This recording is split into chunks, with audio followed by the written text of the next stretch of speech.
Oh, mga kapatid, makinig kayong mabuti. Kayong mga opisyal ng gobyerno, kayong namamahala, pakinggan ninyo basahin ko sa inyo sa Luke chapter 18 verse 18 up to 22. One of the rulers inquired of him, "Good teacher, what shall I do to inherit eternal life?" Oh. Paano maliligtas? Oh. Jesus said to him, "Why do you call me good? No one is good except one God." Oh, mga kapatid, makinig kayo. You know the commandment, do not commit adultery, do not commit murders, do not steal, do not witness falsely, honor your father and mother. He replied, "All this I have observed from childhood up." Hearing this, Jesus told him, "You still lack one thing. Sell everything you have and donate into the poor, and you will have riches in heaven, and come follow me." Oh, mga kapatid. Oh. Meaning, the talk of livelihood, the guide your crown. Oh, mga kapatid. Ang ibig sabihin, ang ituturo natin, ang iniisip natin, ang ibig sabihin, para maligtas tayo, livelihood program ang ituturo natin sa tao. Kailangan marunong tayo, kayo. Oh, katulad, mga kapatid ko, mga pari, mga pastor. Oh, sabi sa Mateo 23:9, dito sa lupa, alam na ninyo yan, walang magpatawag sa inyo na ama sapagkat isa inyong amang nasa langit. At huwag kayong magpatawag na tagapagturo sapagkat iisa inyong tagapagturo ang Misayas. Oh. Pakinggan ninyo dito sa Samuel, basahin ninyo sa Samuel 16, chapter 16,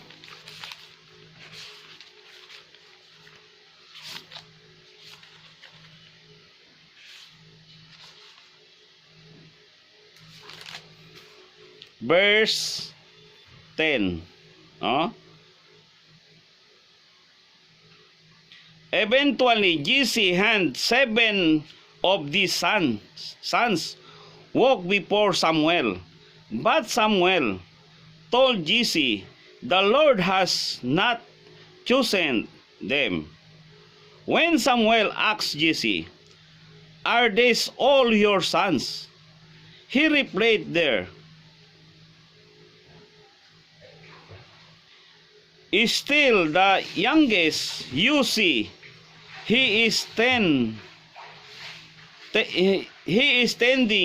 the sheep." Samuel said to Jesse, "Send and get him, for we shall not sit down until he is here." Mga kapatid, bakit si David ang pinili ng Diyos magiging hari, kapatid? Na marami man siyang kapatid, puro mga sundalo. Bakit pinili? Si David, kapatid, isang pastol. Totoong pastol, nagpapakain ng mga hayop. Karnero, baka, kambing na kinakain din ninyo ng mga masarap na mga pagkain. Yun ang sabi ko sa inyo, mga pari, lagyan ninyo ng laman ang mga sinasabi ninyo. Dahil wala talagang laman ang mga sinasabi ninyo. Pagkain ang hinahanap ng tao, yung may laman. Mababasa ninyo sa Mateo 4:4. Hindi puro salita lang, nabibingi na ang tao, nabubulag na ang tao dahil sa mga salita ninyo. Noon pa hanggang ngayon, hindi pa ninyo nakita ang kapangyarihan ng Diyos. Dahil sa mga tinuturo ninyo, mga kapatid. O, hindi ba sabi ni Kristo? Sabi niya, akong si Jesus ang nagsugo sa aking anghel upang ang mga bagay na ito ipahayag sa inyo na nasa mga iglesia. Ako'y nagmula sa angka ni David. Ako ang maninitala sa umaga. O hindi ba? Sa Revelation 22:16 mababasa ninyo. Isang example, di ba mga teacher, may example, magtuturo sila sa mga estudyante nila. Oh. Kaya ako nagtuturo ako bilang isang nakakatanda sa inyo. Ako ang pinagbigyan ng Diyos. Kaya tinuturo ko rin sa inyo. Ang hinihingi ko sa inyo, gawin lang natin ang katotohanan. Mga kapatid, kung nangyari ang sinabi ng Diyos kay Noe, hindi ba? Ang sa bundok naggawa siya ng barko, ako pa kaya? Tinuruan ko lang kayo kung paano mamuhay sa gobyerno. Paano sundin ang katotohanan. Yun ang sabi ko sa inyo. Yun lang ang hinihingi ko sa inyo. Wala akong hinihingi sa inyong iba. Hindi ko pag-aagawan ang mga pwesto ninyo. Hindi ko kailangan yun mga pwesto ninyo mga kapatid. Napakaliit lang yung pwesto ninyo, 120 lang ibinigay sa inyo. Ang hinahanap ko buhay na walang hanggan. Na wala na akong problema, hindi na ako magiging problema. Kapatid, ngayon problema talaga ninyo ngayon. Kayo na bumabasa sa 2 Pedro 3:8, mababasa ninyo yun.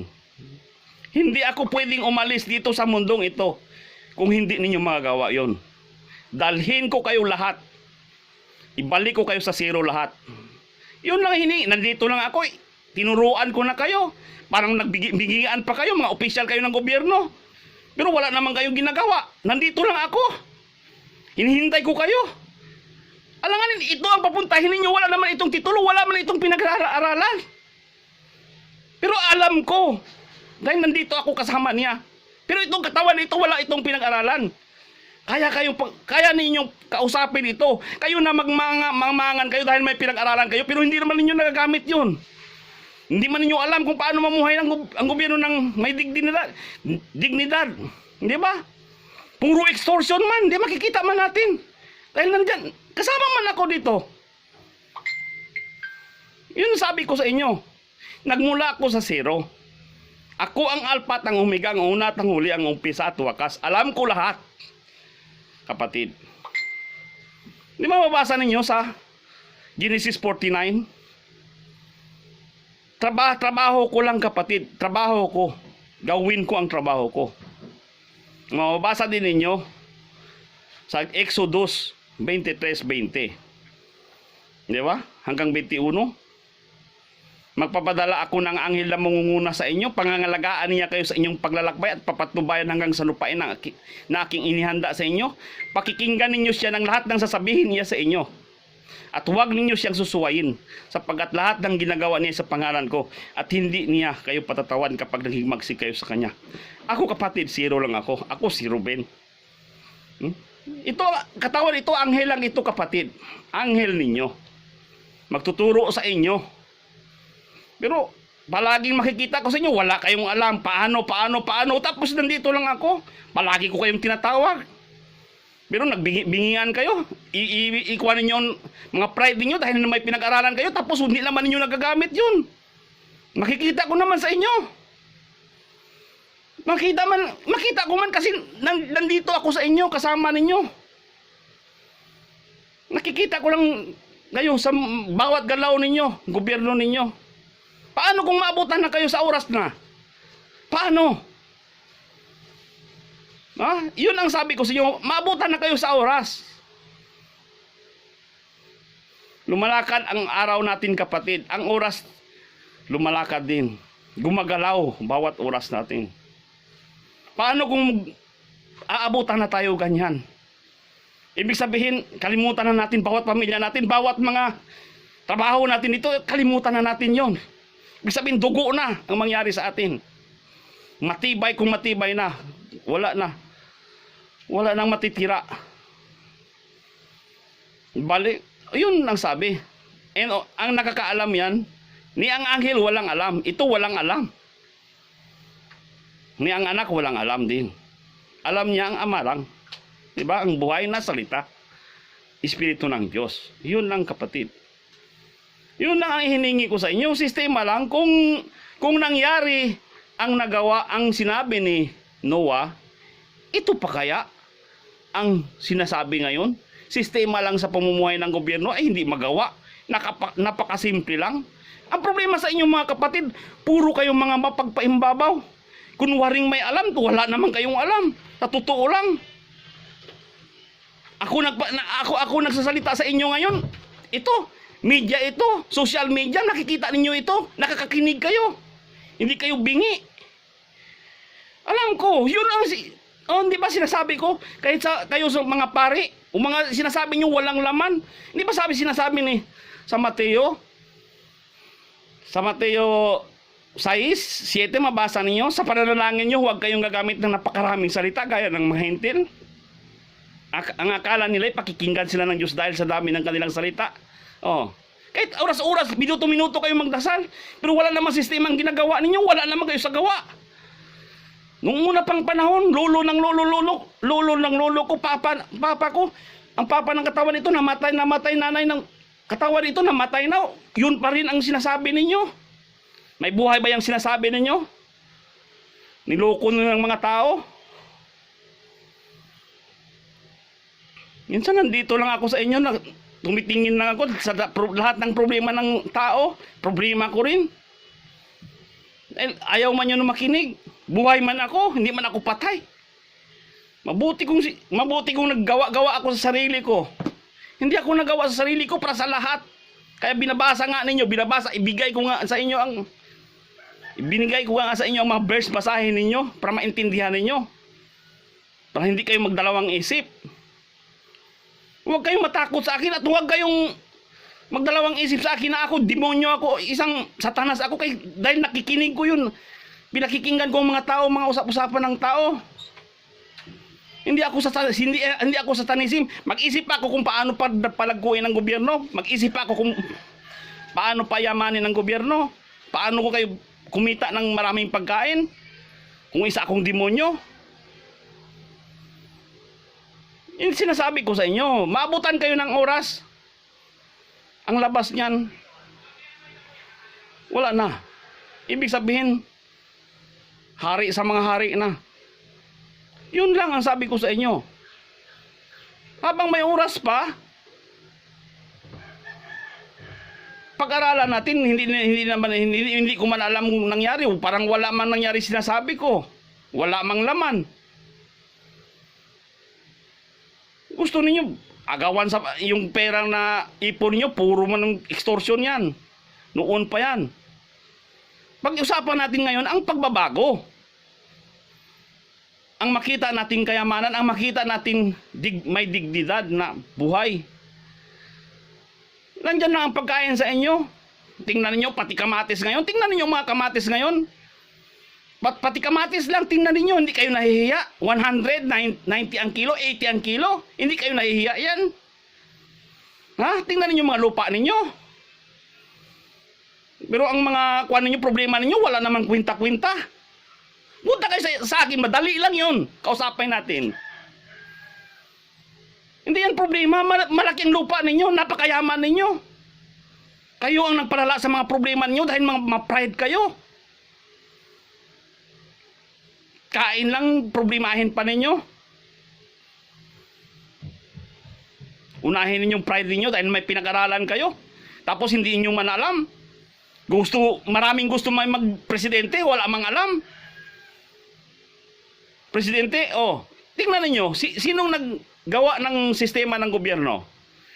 Hindi, sinunod lang ninyo ang hindi mali sa mga pariseyo at mga iskriba. Sunod lang ninyo yan. Ngayon turuan ko kayo. Kunwaring mga may pinag-aralan kayo, hindi man kayo alam. Palagi lang kayong gumagawa ng batas na palagi nagrereklamo ang mga tao. Pera ng bayan ang ginagastos ninyo. Tapos wala naman kayong itutulong sa tao. Magtulungan tayo. Ako alam ko yun eh. Alam ko lahat yun. Hindi ako humarap sa inyo kung wala akong alam. Totoo yan, kapatid. May alam ako. Hindi ako humarap sa inyo. Bakit ako walang takot magsalita sa inyo? Dahil alam ko lahat.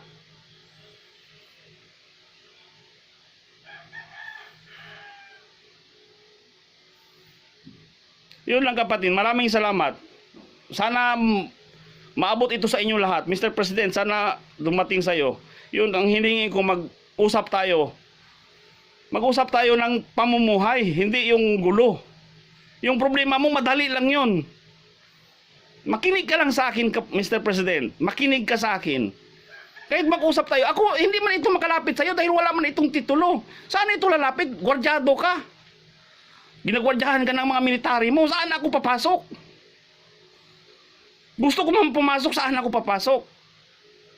Gusto man akong pumunta dyan. Turuan kita kung ano ang tama.